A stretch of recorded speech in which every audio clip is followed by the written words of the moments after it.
नमस्कार। जेच एजुकेशन में आप सभी छात्रों का स्वागत है। अभी जनवरी 2025 में आपको पता होगा कि सेंट्रल गवर्नमेंट के द्वारा एक मिशन शुरू किया गया है, नेशनल क्रिटिकल मिनरल मिशन। और ये मिशन जो है वो इतना इंपॉर्टेंट मिशन है इंडिया के लिए, इंडिया के चाहे वो हेल्थ सेक्टर हो, चाहे डिफेंस सेक्टर हो, चाहे वो इंडिया के इलेक्ट्रॉनिक्स और इलेक्ट्रिकल्स कम्युनिकेशन सेक्टर्स हो, चाहे इंडिया का इंफॉर्मेशन टेक्नोलॉजी हो। भारत के विभिन्न क्षेत्रों के लिए ये क्रिटिकल मिनरल्स हमारे लिए बहुत इंपॉर्टेंट है। और इसी को ध्यान में रखते हुए भारत सरकार के द्वारा जनवरी 2025 में नेशनल क्रिटिकल मिशन शुरू किया गया और जिसके तहत 30 क्रिटिकल मिशंस, क्रिटिकल जो मिनरल्स होते हैं, महत्वपूर्ण जो खनिज होते हैं, उनकी सूची बनाई गई है। अब चूंकि जनवरी में ये इतनी बड़ी घटना हुई है और इसके लिए 34,000 करोड़ रुपए का भारत सरकार का ये मिशन है अगले 7 साल के लिए, तो स्वाभाविक रूप से क्या है कि ये बहुत ज्यादा हमारे लिए जरूरी हो जाता है। और इसी को ध्यान में रखते हुए बीपीएससी हो सकता है कि शॉर्ट नोट्स नहीं बल्कि फुल लेंथ में भी इस टॉपिक को पूछ सकता है। ना सिर्फ पेपर 1 के सेक्शन 2 में पूछा जा सकता है, बल्कि ये पेपर 2 के सेक्शन 2 या 3 में भी इससे रिलेटेड क्वेश्चन आ सकते हैं। चूंकि साइंस टेक में भी आ सकता है ये, तो पेपर 2 के सेक्शन 2 में इकोनॉमी या ज्योग्राफी वाले सेक्शन में भी आ सकता है और पेपर 2 के सेक्शन 3 यानी साइंस टेक में भी आ सकता है। तो इसी को ध्यान में रखते हुए फुल लेंथ क्वेश्चन के रूप में आज जो हमारा paid course Ravi Kumar Jha JH education app पे चल रही है, जिसको आप लोगों ने, जो स्टूडेंट अभी 70वीं मेंस दे रहे हैं और किसी ने अगर डाउनलोड नहीं किया है तो अभी भी जाकर के आप क्या कीजिए, प्ले स्टोर पे चले जाइए और Ravi Kumar Jha JH education app को डाउनलोड कर लीजिए। और इस कोर्स की फीस सिर्फ 1000 रुपीज कर दी गई है, आप इसको ज्वाइन कर लीजिए। ये सिर्फ 114 अंक के लिए नहीं है, बल्कि ये 150 से ज्यादा अंकों में सपोर्ट करेगा जीएस में आपको।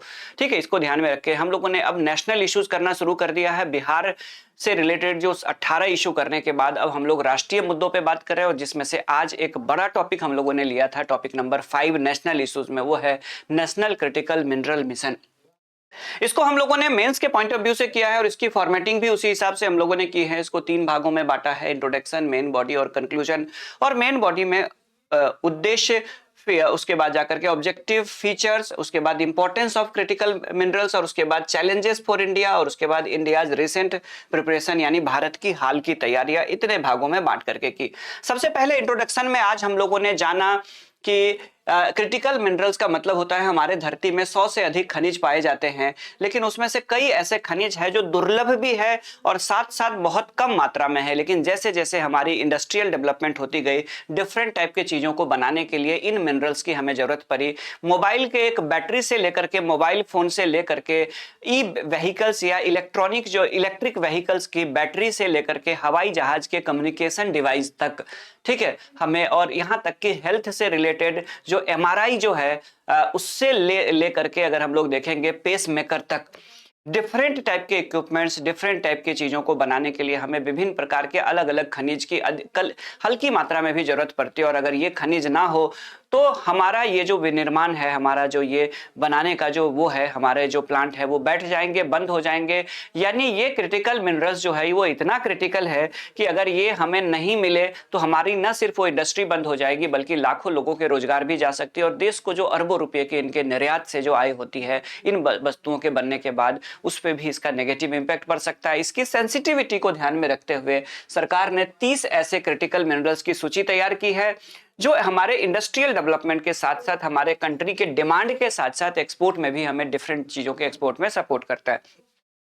हम लोग इंट्रोडक्शन में ये जाना कि जो अभी तक हम लोग बात करें तो metallic minerals, non metallic minerals और फ्यूल मिनरल यानी खनिज ईंधन की हम लोग बात करते थे, लेकिन एक और क्रिटिकल मिनरल की एक नई सूची तैयार हुई है और उसके तहत भारत सरकार ने जो अभी जनवरी 2023 में जो क्रिटिकल मिनरल मिशन शुरू किया है, नेशनल क्रिटिकल मिनरल मिशन, उसके तहत 30 क्रिटिकल मिनरल्स की सूची तैयार की गई है। अगर हम लोग बात करें तो ये बहुत सारे सेक्टर्स को, आईटी, मोबाइल, बैटरी, चिकित्सा, इन सब चीजों में सपोर्ट करती है और ऐसे 30 क्रिटिकल मिनरल की सूची तैयार करने के साथ साथ सरकार ने 34,300 करोड़ रुपए का ये मिशन लॉन्च किया है। अगले 7 साल के लिए 34,300 करोड़ रुपए का ये हमारा मिशन होगा। ठीक है, अब इस मिशन के ऑब्जेक्टिव की हम लोगों ने बात की, इसके उद्देश्य की बात की, तो इसका जो उद्देश्य है वो है reducing India's dependence on imports of critical minerals. Bharat जो क्या है इसके आयात पर निर्भर है और अभी भारत ज्यादातर इसका आयात करता है और सेंसिटिविटी बनी रहती है। कई बार हमारे उद्योग पे भी इसका असर पड़ सकता है। उद्योग में अंतिम मैन्युफैक्चरिंग भी, मोबाइल बन जाए अगर उसका बैटरी नहीं बनेगा तो फिर कैसे काम होगा। तो उद्देश्य है कि भारत को धीरे धीरे इसके आयात पे निर्भरता को कम करना है। दूसरा जो इसका ऑब्जेक्टिव है, दूसरा जो उद्देश्य ये है कि जो टेक्नोलॉजी है हमारी जो है, मतलब कहने का मतलब है कि हाईटेक इंडस्ट्री, क्लीन एनर्जी और नेशनल डिफेंस में हमें क्या करना है, जो इसका उपयोग करते हैं इसमें हमें क्या करना है, पूरी तरह से हमें क्या होना है, तो हमें आत्मनिर्भर होना है। क्योंकि हम क्रिटिकल मिनरल के लिए दूसरे देश पे डिपेंड है, तो इन सब इक्विपमेंट के लिए भी हमारा क्या हो जाता है, डिपेंडेंसी विदेशों में बढ़ जाती है।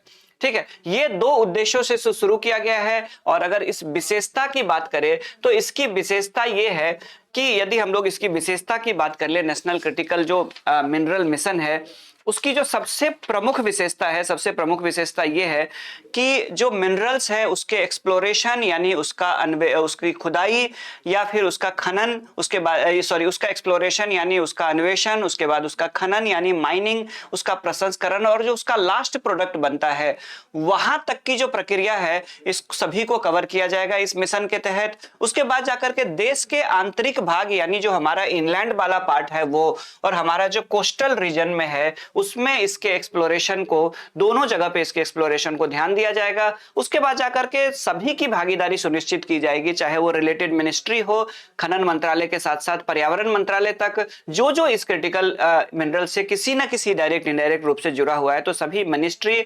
जितने भी पीएसयू है, पब्लिक सेक्टर अंडरटेकिंग यानी सार्वजनिक क्षेत्र की कंपनियां है, निजी कंपनी है और रिसर्च वाले जितने भी ऑर्गेनाइजेशन है, सबकी भागीदारी इसमें सुनिश्चित की जाएगी ताकि क्रिटिकल मिनरल को लेकर के जो हमारा जो ये मिशन है इसको सक्सेस बनाया जा सके।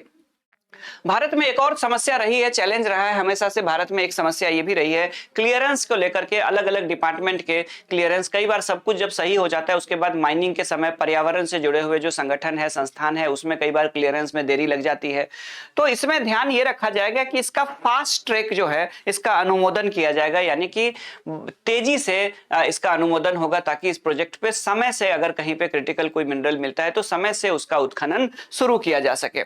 उसके बाद जाकर के जो हमारा अगला जो उद्देश्य है, अगला जो फीचर है, उसका अगला फीचर ये है कि अगर हमारी कंपनियां विदेश में भी, भारत की भी कोई भी पीएसयू हो, पब्लिक सेक्टर अंडरटेकिंग कोई भी कंपनी अगर है, वो विदेशों में भी अगर कोई क्रिटिकल मिनरल्स वगैरह सबके जो प्रॉपर्टी है उसको अधिग्रहण करना चाहे तो उसमें भी सहयोग किया जाएगा और प्रोत्साहित किया जाएगा, उनको एनकरेज किया जाएगा कि विदेशों में भी अगर कोई करीब देश या अफ्रीका का कोई देश या अन्य देशों में इस तरह के मिनरल्स प्रोजेक्ट में भारतीय कंपनियां शामिल होती है तो वो भारत ही भेजेगी, तो इसको भी सिक्योर किया जाएगा, उसको भी प्रोत्साहित किया जाएगा, इंकरेज किया जाएगा। उसके बाद जाकर के क्रिटिकल मिनरल्स के साथ ये है कि ये सीमित मात्रा में उपलब्ध है। तो कई बार क्या होता है कि एक बार जो इक्विपमेंट बन जाती है और वो जब बेकार हो जाती है तो फिर जाकर के हम नया क्रिटिकल मिनरल लाएंगे। उससे अच्छा एक और तरीका है और वो तरीका यह है कि जितने प्रकार का जो हम इक्विपमेंट यूज करते हैं उसके खराब होने के बाद, उसके डेड होने के बाद या उसके प्रचलन में से बाहर हो जाने के बाद हम सुनिश्चित करेंगे, हम इंश्योर करेंगे कि इसका रिसाइकल हो ताकि दोबारा, जैसे मोबाइल फोन वगैरह सब में कई सारे क्रिटिकल मिनरल्स के यूज होते हैं, तो रिसाइकल करके दोबारा उसको हासिल करना ताकि कम से कम आयात करना पड़े हमें। ठीक है, तो रिसाइकल सुनिश्चित करेंगे तो इससे एक तो पॉल्यूशन भी कम होगा और दूसरा क्या होगा कि हमें बहुत बड़ी मात्रा में इंपोर्ट भी नहीं करना पड़ेगा। उसके बाद जाकर के इस क्रिटिकल मिनरल जो मिशन है उसका और क्या उद्देश्य है देख लीजिए। तो इसका उद्देश्य ये है कि फाइनेंशियल सेक्टर के माध्यम से क्या करना है कि ऐसे इंडस्ट्री को प्रमोट करना जो इसके प्रोसेसिंग से जुड़ा हुआ है, इसके रिसाइकल से जुड़ा हुआ है, ऐसे कंपनियों को क्या करना, प्रमोट करना और सपोर्ट करना। और उसके बाद जाकर के जो इसका फीचर है वो ये है कि हमारे जो ऐसे क्रिटिकल मिनरल के क्षेत्र में काम करने वाली अगर कोई एमएसएमई कंपनी है या फिर कोई व्यक्ति है या कोई स्टार्टअप है, इन लोगों को, कोई एमएसएमई है, कोई व्यक्ति है, कोई स्टार्टअप है या कोई एंटरप्रेन्योर है जो क्रिटिकल मिनरल के सेक्टर में काम करेगी, तो उनको फाइनेंशियल सपोर्ट करना ये किया जाएगा। ये सारे के सारे जो फीचर्स है, ये सारी की सारी विशेषताएं हैं हमारे नेशनल क्रिटिकल मिनरल मिशन का। इसको हम लोगों ने आज जाना। उसके बाद जाकर के फिर हम लोगों ने ये जाना कि ठीक है। उसके बाद जाकर के हम लोगों ने बात की इंपॉर्टेंस ऑफ क्रिटिकल मिनरल्स, यानी क्रिटिकल मिनरल्स जो है वो हमारे लिए क्यों इंपॉर्टेंट है। तो इन 30 क्रिटिकल मिनरल्स में से हम लोग देखेंगे तो कुछ के एग्जांपल्स भी हम लोगों ने लिए। सबसे जो पहला है वो है कि इंडिया और पूरी दुनिया ग्रीन एनर्जी ट्रांजिशन की तरफ गुजर रही है, यानी हरित ऊर्जा संक्रमण की तरफ धीरे धीरे हम लोग जो है वो जीवाश्म ऊर्जा यानी कोयला पेट्रोलियम पे अपनी निर्भरता को कम कर रहे हैं, लकड़ी पे अपनी निर्भरता को कम कर रहे हैं, और धीरे धीरे हम स्वच्छ ऊर्जा यानी ग्रीन ऊर्जा की तरफ जा रहे हैं जो पर्यावरण को कम से कम नुकसान पहुंचाता है। और जैसे जैसे हम ग्रीन एनर्जी की तरफ ट्रांजिशन कर रहे हैं वैसे में बड़ी मात्रा में हमें क्या है इलेक्ट्रिक व्हीकल्स बनाने पड़ेंगे, और इलेक्ट्रिक व्हीकल्स का जो बैटरी होता है वो लिथियम से बनता है, आप लोगों को पता होगा। तो स्वाभाविक रूप से हमारा जो ग्रीन एनर्जी ट्रांजिशन है उसके लिए हमारे लिए क्रिटिकल मिनरल्स काफी इंपॉर्टेंट हो जाता है, चाहे वो सोलर एनर्जी की बात हो, चाहे वो अन्य चीजों की बात हो, चाहे सौर ऊर्जा के पैनल्स बनाने की बात हो, चाहे सोलर एनर्जी का सोलर फोटोवोल्टेइक सेल बनाने की बात हो, चाहे हाइड्रोजन एनर्जी के लिए हाइड्रोजन फ्यूल सेल बनाने की बात हो, चाहे विंड एनर्जी यानी कि जो पवन ऊर्जा है उसके लिए टरबाइंस बनाने की बात हो। इन सब के लिए डिफरेंट क्रिटिकल मिनरल्स की हमें जरूरत पड़ती है, और इसीलिए इसका इंपॉर्टेंस इस सेक्टर में यानी ग्रीन एनर्जी ट्रांजिशन में ये बहुत इंपॉर्टेंट रोल प्ले करने वाला है। फिर उसके बाद जाकर के हम लोगों ने जाना इलेक्ट्रॉनिक्स एंड टेलीकम्युनिकेशंस। तो इलेक्ट्रॉनिक और टेलीकम्युनिकेशन में चिप से लेकर के बाकी बहुत सारी चीजें जो है, चाहे अगर हम लोग बात करें सेमीकंडक्टर की बात कर ले, फाइबर ऑप्टिक्स की बात करें जिससे पूरी दुनिया कनेक्टेड है समुद्र के अंदर, जिसको ऑप्टिकल फाइबर केबल कहा जाता है। ठीक है, तो फाइबर ऑप्टिक्स की बात कर ले, सेमीकंडक्टर की बात कर ले, सर्किट बोर्ड की बात कर ले, ये सबके सब क्रिटिकल मिनरल से ही बनाए जाते हैं। तो इस तरह से क्रिटिकल मिनरल इलेक्ट्रॉनिक्स, कम्युनिकेशन और आईटी सेक्टर्स के लिए बहुत ही इंपॉर्टेंट हो जाता है, क्योंकि इसके बिना कुछ हो ही नहीं सकता है। उसके बाद जाकर के रक्षा एवं विमानन की बात करें तो डिफेंस सेक्टर में चाहे मिसाइल्स की बात हो, मिसाइल गाइडेड जो सिस्टम होती है, लेजर वगैरह सब जो काम करता है, चाहे वो हीट गाइडेड मिसाइल हो चाहे लेजर गाइडेड मिसाइल हो, तो मिसाइल का जो अगर हम लोग देखेंगे तो मिसाइल गाइडेंस सिस्टम की बात कर रहे हैं। उसके बाद सैटेलाइट्स के अंदर के डिफरेंट टाइप के जो कम्युनिकेशन डिवाइसेस होते हैं, उसके बाद जाकर के हवाई जहाज की मेन बॉडी भले ही ड्यूरेलिमिन की बनी होती है, लेकिन उसके जितने भी इलेक्ट्रॉनिक और कम्युनिकेशन डिवाइसेस होते हैं उनको बनाने में क्रिटिकल इसकी जरूरत होती है। बिना इलेक्ट्रॉनिक डिवाइस के कैसे वो कम्युनिकेट ही नहीं कर पाएगा, जहाज सिर्फ ढांचा रह जाएगा और वो कैसे उड़ पाएगा। उसके बाद जाकर के फिर मेडिकल डिफरेंट टाइप के जो इक्विपमेंट्स होते हैं, यानी कि जो स्वास्थ्य से रिलेटेड जो बहुत सारे इक्विपमेंट्स होते हैं वहां पे भी जरूरत पड़ती है। जैसे कि यदि हम लोग बात करेंगे तो जैसे चिकित्सा उपकरण में एमआरआई मशीन जो बनाई जाती है, उसके बाद जो पेस मेकर बनाया जाता है और डिफरेंट टाइप के जो सर्जिकल चीजें बनाई जाती है, या फिर मेडिकल इक्विपमेंट में जो रोबोटिक्स वगैरह सब का एआई का यूज हो रहा है, उसके लिए जो रोबोटिक्स वगैरह सब तैयार किए जा रहे हैं उसमें भी डिफरेंट टाइप के हमें इसकी क्रिटिकल मिनरल से ही हम उसको तैयार करते हैं। तो ये इंपॉर्टेंस है हमारे लिए और इसीलिए क्रिटिकल मिशन को भारत सरकार ने मंजूरी दी है। अब सवाल है कि चुनौतियां हमारे सामने, चैलेंजेस क्या क्या है। तो हमारे सामने क्रिटिकल मिनरल्स को लेकर के बहुत सारे चैलेंजेस है, और उसमें से जो सबसे बड़ा चैलेंज ये है कि जो 6 सबसे मोस्ट इंपॉर्टेंट क्रिटिकल मिनरल्स है, जिसमें bismuth, lithium, silicon, titanium, tellurium और ग्रेफाइट, यानी 6 इंपॉर्टेंट जो क्रिटिकल मिनरल्स है उस पे हम पूरी तरह से चाइना पे डिपेंड है। एक तो हमारे देश में हम उत्पादन पे नहीं अभी तक जोर दे रहे थे, एक्सप्लोर भी नहीं कर रहे थे कि कहीं ढूंढा जाए उसको, और दूसरा हम जो है वो आयात के जो सोर्सेस है, सोर्सेस ऑफ जो इंपोर्ट है उसमें भी हम वैरायटी नहीं ला रहे, वेरिएशन, हम पूरी तरह चाइना पे डिपेंड है। यानी ये सबसे बड़ा हमारे लिए चैलेंज है कि 6 क्रिटिकल मिनरल्स पे हम पूरी तरह से सिर्फ चाइना पे ही निर्भर है, और ये हमारे कई इंडस्ट्री के लिए जरूरी है। तो ये खतरा है हमारे लिए, समस्या है, चैलेंज है हमारे लिए। तो स्वाभाविक रूप से ये हमारे लिए एक सबसे बड़ा चैलेंज है। दूसरा ये है कि वर्ल्ड का जो ग्लोबल सप्लाई है, पूरी दुनिया का जो वैश्विक जो आपूर्ति श्रृंखला है, उसका 60% क्रिटिकल मिनरल का किसी ना किसी रूप से चाइना जुड़ा हुआ है। या तो चाइना उसका प्रोडक्शन कर रहा है, या चाइना किसी दूसरे देश में जाकर के उसकी माइनिंग कर रहा है, चाइनीज कंपनियां जहां पे मिला है वहां पे। यानी ग्लोबल सप्लाई के 60% क्रिटिकल मिनरल के ग्लोबल सप्लाई को कहीं ना कहीं चाइना कंट्रोल कर रहा है। ये बहुत बड़ा चैलेंज है दुनिया वालों के लिए, न सिर्फ बल्कि भारत के लिए भी बहुत बड़ा चैलेंज है। ठीक है, इस मिशन को लेकर के। उसके बाद जाकर के जो तीसरा ये है कि इंडिया धीरे धीरे क्या हो रहा है, ट्रांजिशन से इलेक्ट्रिक व्हीकल्स की तरफ शिफ्ट हो रहा है, और उसमें बड़े पैमाने पर हमें लिथियम की जरूरत पड़ेगी। और ये लिथियम जो बैटरी है उसकी 30% हर साल के हिसाब से डिमांड बढ़ रही है, यानी 30% डिमांड जो है हर साल बढ़ जा रही है। तो ये भी हमारे लिए एक चैलेंज है कि 30% जो डिमांड है उसको पूरा करना, और इसके लिए भी ये मिशन हमारे लिए जरूरी हो जाता है। तो ये एक चैलेंज है। और उसके बाद जो चौथा चैलेंज ये है कि जिस तरह से भारत कंसर्न है, इंडिया चिंतित है कि अपने लिए सुरक्षित करे लिथियम, ये क्या कहते हैं उसको, क्रिटिकल मिनरल को सुनिश्चित करे, और उसके लिए जो हमने मिशन चलाया है, तो इसी तरह से अमेरिका भी चाहता है, यूएस भी चाहता है कि अपने देश के लिए क्रिटिकल मिनरल सुनिश्चित करे, जो चाइना की मोनोपोली है उसको समाप्त करे। यूरोपियन यूनियन भी चाहता है और जापान भी चाहता है। तो स्वाभाविक रूप से हमारे लिए उनकी भी पॉलिसी है, और वो भी क्या कर रहे हैं कि वो भी पूरी दुनिया में ढूंढ ढूंढ करके ऐसे ऐसे क्षेत्र जहां पे दूसरे देश में है वहां पे अमेरिकी कंपनी, एक तो चाइना घुसा ही हुआ है, ऊपर से अमेरिकी कंपनी, यूरोपियन कंपनी और जापानीज कंपनी भी घुसेगी, तो स्वाभाविक रूप से कंपटीशन बढ़ जाएगा। तो ये भी इंडिया के लिए एक चैलेंज होगा। लेकिन ऐसा नहीं है कि इंडिया चुप बैठेगा। जब इंडिया ने क्रिटिकल मिनरल के इंपॉर्टेंस को समझते हुए तैयारी शुरू कर दी है, तो स्वाभाविक रूप से भारत क्या है कि भारत ने इस मिनरल मिशन को, क्रिटिकल मिनरल मिशन को लागू करने से पहले ही बहुत सारे कदम उठाए थे। और उसमें से जो पहला कदम था वो था खान एवं खनन अधिनियम 1957, यानी कि mine and mineral development and regulation act 1957। उसको 2023 में उसको संशोधित किया है ताकि नई जरूरत के अनुसार हमारी जो खनन नीति है उसमें बदलाव किया जा सके। तो mines and mineral development and regulating act 1957 में अमेंडमेंट किया गया है 2023 में। उसके बाद 2002 में जो इंडिया ने लाया था the offshore mineral development and regulation act, यानी कि अपतटीय क्षेत्र खनिज विकास और विनियमन अधिनियम, जो 2002 में लाया गया था, उसको भी भारत सरकार ने 2023 में संशोधित करने का काम किया है।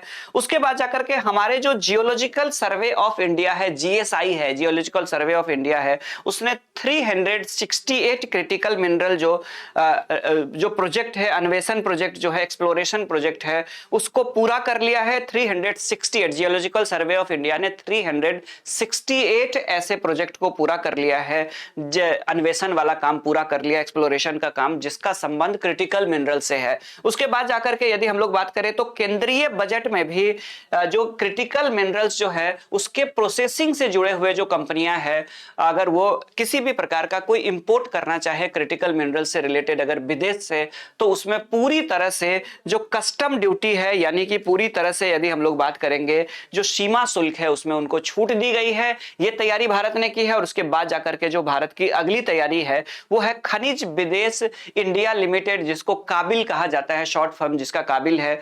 वो खनन मंत्रालय के साथ संयुक्त रूप से मिलकर के खान और संयुक्त उद्यम के रूप में जो खनिज विदेश निगम लिमिटेड है, जिसको काबिल कहा जाता है, वो लिथियम के खनन के लिए क्या किया, लिथियम को ढूंढने और लिथियम के खनन के लिए अर्जेंटीना में 15,000 हेक्टेयर से ज्यादा जमीन का अधिग्रहण किया है। अर्जेंटीना सरकार के साथ समझौता किया है ताकि वहां पे लिथियम की खोज की जा सके और उसका खनन किया जा सके। तो भारत की भी तैयारियां बेहतर है और उम्मीद है कि भारत जो है वो अपने लिए सिक्योर करेगा ताकि हमारी जो फास्टेस्ट ग्रोइंग इकोनॉमी है उसमें किसी भी प्रकार का कोई ऑब्स्टेकल या कोई बाधा उत्पन्न ना हो।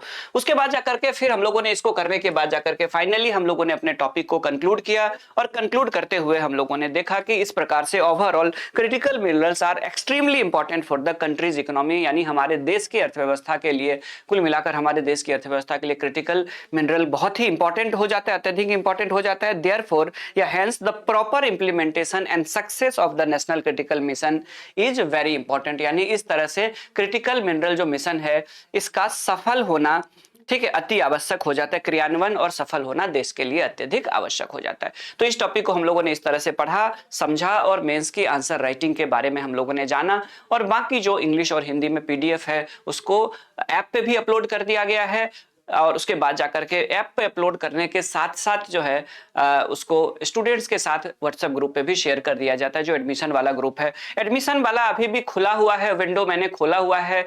अगर कोई स्टूडेंट छूट गया है तो वो कृपया जाकर के Ravi Kumar Jha JH education app को डाउनलोड कर ले। पूरा नाम मेरा है, पहले आप सर्च करेंगे ऐसे करके तो रवि कुमार झा आएगा, उसके बाद जाकर के JH एजुकेशन करके ऐप का नाम है और इस ऐप को आप डाउनलोड कर लीजिए प्ले स्टोर से, और इस कोर्स को, पेड कोर्स को आप अभी भी ज्वाइन कर सकते हैं। जिनको 70वीं मेंस देना है वो ज्वाइन कर सकते हैं। हिंदी इंग्लिश दोनों में क्लास चलती है, बाइलिंगुअल है, और बाइलिंगुअल दोनों ही इंग्लिश में और हिंदी दोनों में सेपरेट कंटेंट आपको अवेलेबल कराया जाता है पीडीएफ नोट्स के रूप में। तो जो छूटे हुए हैं वो जरूर जुड़ जाए। फीस भी बहुत ज्यादा नहीं है, 50 घंटे का ये प्रोग्राम है, सिर्फ 1000 रुपया फीस रखी गई है। तो मिलते हैं हम लोग इसी तरह के सूचना के साथ। एक बार आप लोग सेशन को लाइक कर दीजिए, शेयर कर दीजिए दोस्तों के साथ, और कोई सुझाव भी हो तो आप कमेंट बॉक्स में जरूर लिखिएगा। Thank you, have a nice day, जय भारत।